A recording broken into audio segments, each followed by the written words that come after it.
6 महीने में सिलेक्शन हो सकता है? क्या ऐसा पॉसिबल है कि पहला अटेम्प्ट दो और उसी में सिलेक्शन हो जाए? आन्या, आपकी कैसी फीलिंग थी जब एग्जाम का रिजल्ट आया? सबसे पहले वाली फीलिंग बताना, जब आपकी जर्नी चल रही थी। कभी ऐसा हुआ है कि फील हुआ यार कि नहीं, मेरे से शायद नहीं हो पाएगा? स्टार्टिंग में मुझे रीजनिंग रुला देती थी। ये जो रीजनिंग में इशू आया था, इसको आपने ओवरकम कैसे किया? मैं रोज कंसिस्टेंट थी अपनी, क्योंकि मुझे जब पता था कि मुझे ये चीज़ करनी ही है। कि अब इतने साल से प्रिपरेशन कर रहे हो, अब छोड़ दो। आप उनको क्या बोलना चाहोगे कि अपने बच्चों को वो कैसे सपोर्ट करें? जो आपके फेलो एस्पिरेंट्स हैं, कैसे आप इंस्पायर करना चाहोगे कि वो अपनी लाइफ को और बेहतर बनाकर जल्दी सिलेक्शन ले सकें? Consistency is the key. Hello friends, हम स्टोरी लेकर आए हैं एक बहुत ही इंटरेस्टिंग, जहां पर एक क्वेश्चन हमेशा दिमाग में आता है, क्या 6 महीने में सिलेक्शन हो सकता है? क्या ऐसा पॉसिबल है कि पहला अटेम्प्ट दो और उसी में सिलेक्शन हो जाए?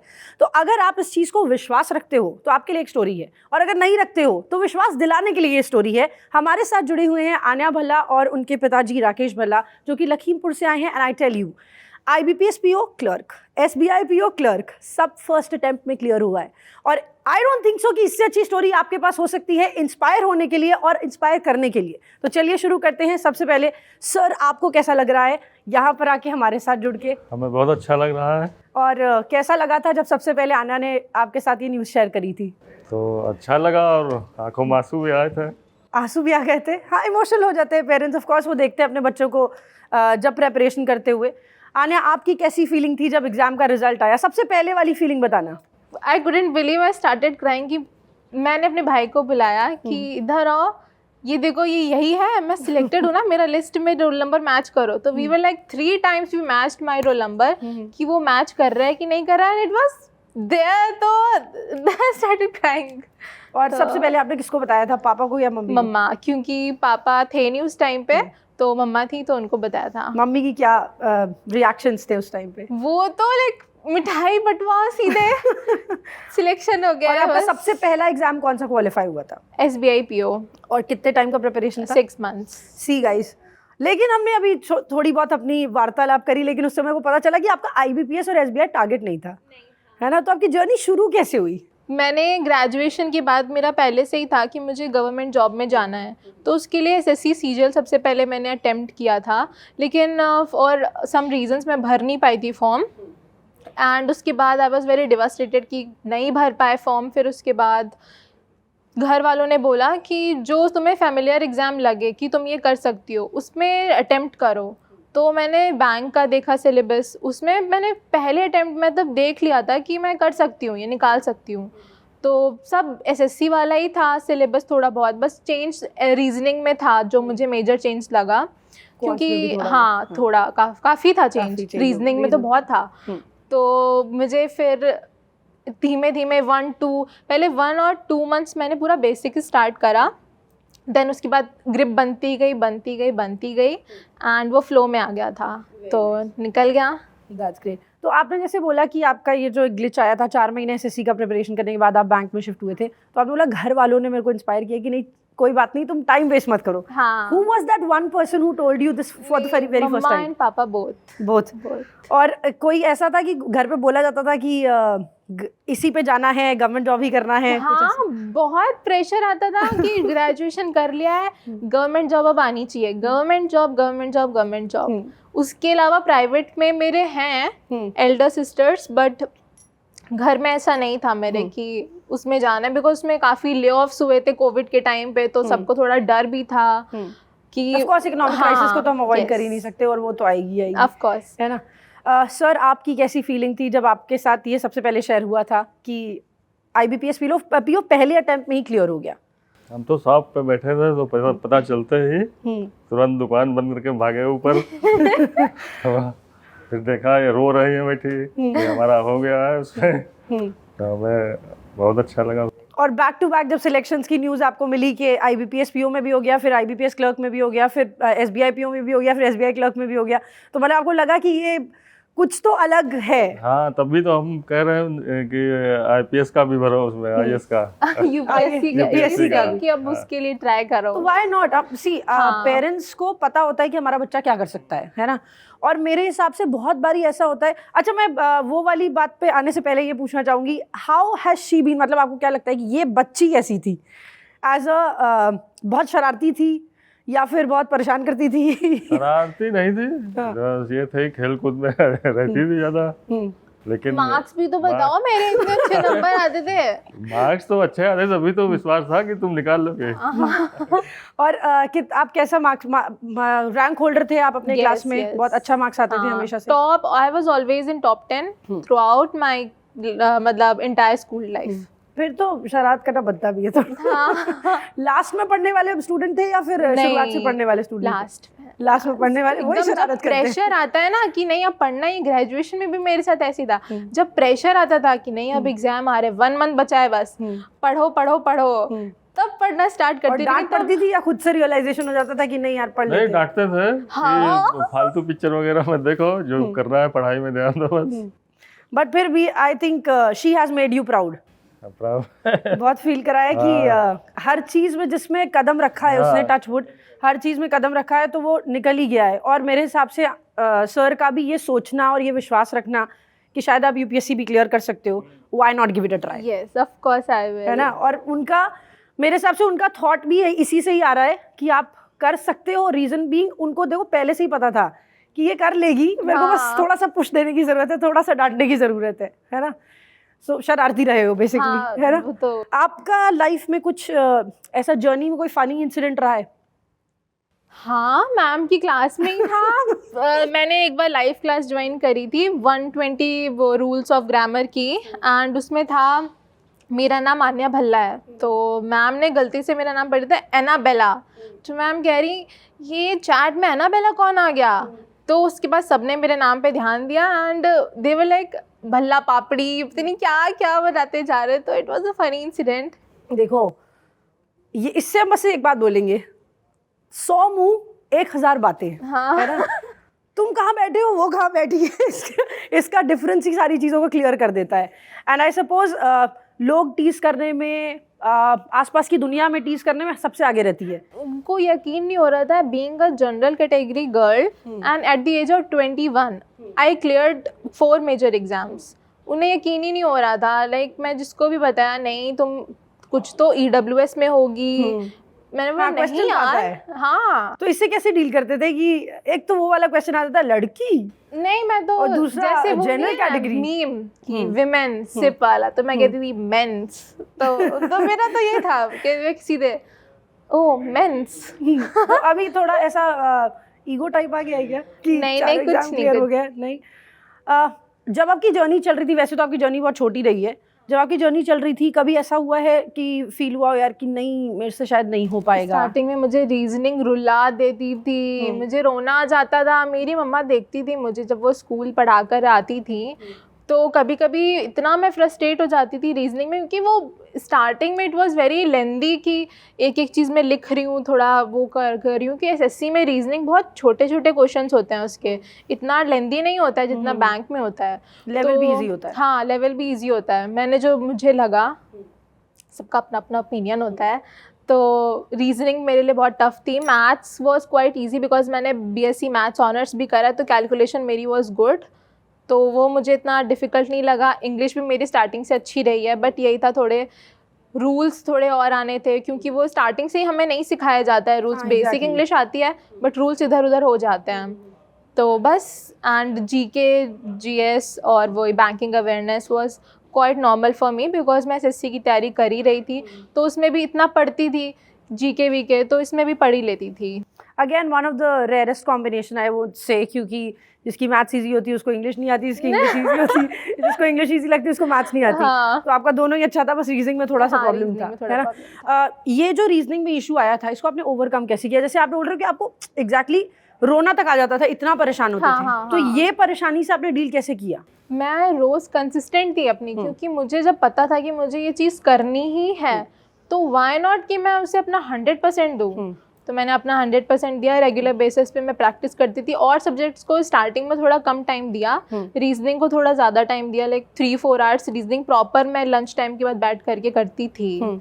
तो फिर शाम तक रीजनिंग करती थी, फिर उसके बाद थोड़ा बहुत टाइम मिला तो जीके जीएस रिवाइज कर लिया। वो ऑल टुगेदर आपने अपनी अप्रोच कैसी रखी है? मतलब कि 2 तरह की चीज़ें होती है, जनरली स्टूडेंट्स इसमें फंसते हैं कि या तो मैं हर रोज़ का एक टाइम टेबल बना लूँ, कि टारगेट सेट कर लूँ कि मेरे को इतना इतना टॉपिक क्लियर करना है, या फिर एक ये अप्रोच होती है कि मेरे को इतने घंटे पढ़ना है? मैं आपकी घंटे अप्रोच वाला करती थी, क्योंकि घंटे वाला मैं approach है। अगर मैं टारगेट सेट कर लूँ कि मुझे इतना करना, वो ना होए तो वो एक रिग्रेट रह जाता था। क्योंकि मैंने 1-2 दिन ऐसा करा था कि मैं टारगेट सेट कर लेती थी कि आज इतना तो हो ही जाना चाहिए बेयर मिनिमम, नहीं हो पाता तो वो एक रिग्रेट रह जाता था सोने से पहले कि यार नहीं कर पाए, क्यों नहीं कर पाए। फिर अगले दिन फिर उसे उठ करके उतना कवर करो। तो मैंने अपना फिर चेंज Schedule करा change किया। कि नहीं, आर बेसिस पे करते हैं। तो आर बेसिस पे it was quite effective for me. और कितने घंटे पढ़ाई करते थे आप?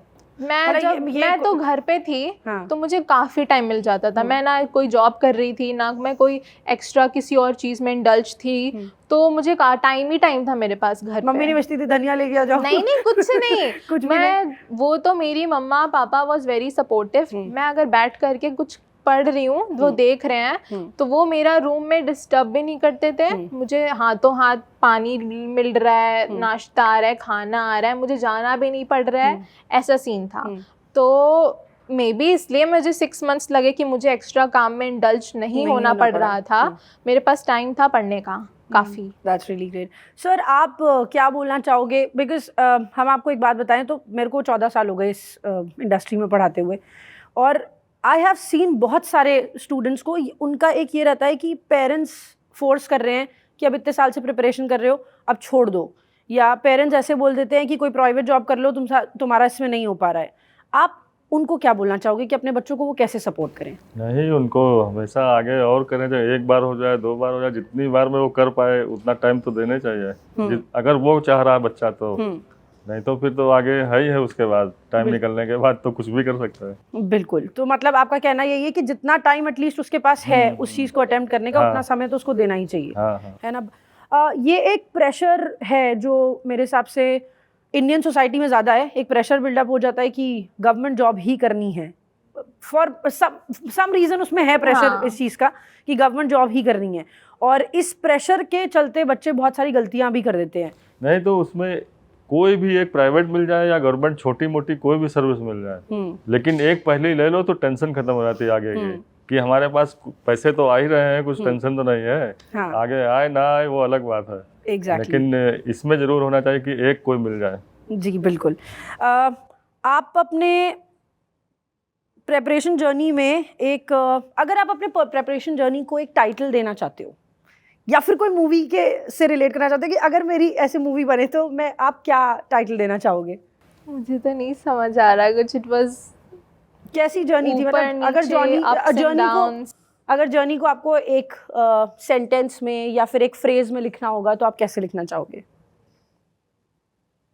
हिंदी, इंग्लिश, एनी थी?